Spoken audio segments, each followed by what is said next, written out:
Saturday, September 13th, BYU played the Idaho State Bengals, and it was a big game for BYU. They were on a 3-game losing streak and trying to get rid of them. They came out to play hard. They needed to get a win on their home field, and that's exactly what they are going to do. They have a nice sunny day, and the game starts early. ISU gets a few early shots on BYU right off the whistle, and then after that, it is BYU time all the way. Tons of shots in this game, including in the 33rd minute, Whitney Feller with the follow-up. That's her first career goal. And the scoring did not stop there. Casty Christensen comes in, creates an opportunity, but ISU's goalkeeper strong on the outside, not able to finish, and Jenny Marshall comes in and notches the second goal, putting BYU up 2-0. 2 goals in 5 minutes. BYU would continue the offensive pressure. Jenny Marshall, the freshman, with an outstanding game. Katie Larkin with a broken wrist. She did not play in this game at all, but BYU, no problem, up 2-0 in second half. Really did a good job of keeping Idaho State out of their offensive half. And applied pressure all night long, taking 1 and 2. Here you're going to see Jenny Marshall. She's come inside. She gets knocked down with once, then it's 2, then it's 3, and she puts that ball out to the far corner, not quite able to finish. But the pressure was like that all night for ISU as BYU racked up 25 shots. And at the very end of the game, Bailey Williams, Idaho State's keeper, would be okay in that collision, but BYU would win it 2-0. Williams was okay. Robbie Bullough is with Jennifer Rockwood.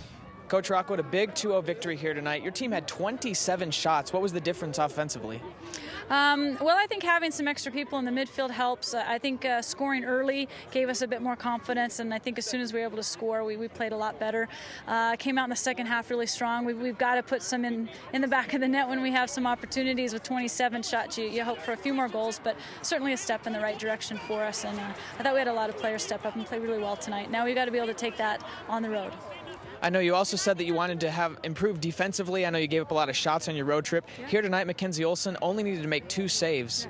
Talk about your defense tonight. Hopefully it was some of the changes we made in the midfield. We put an extra person in the midfield to give us some more defensive presence so that our back four didn't have so much coming at them. And I think that helped a lot. And like I said, I was pleased with our midfield play for most of the game. How do you get this to carry over when you head to Miami next week? I don't know. If anyone has the answer, I'd be welcome to listen. But these girls are anxious. We knew tonight would be a turning point for us, and so now we got to go out and prove that we can play on the road. And hopefully we can take a step in that right direction. You know, most of our tough games are on the road this year. The conference tournament's on the road, and NCAA tournament's on the road, which is certainly something we're shooting for. So we've got to take that step and prove that we can play on the road. Miami's a great team. I think they're 7-0. They're undefeated right now, so we'll have our hands full. All right, Coach, congratulations on a big win here tonight. Thank you. So BYU wins it 2-0 on 25 total shots and 9 on goal.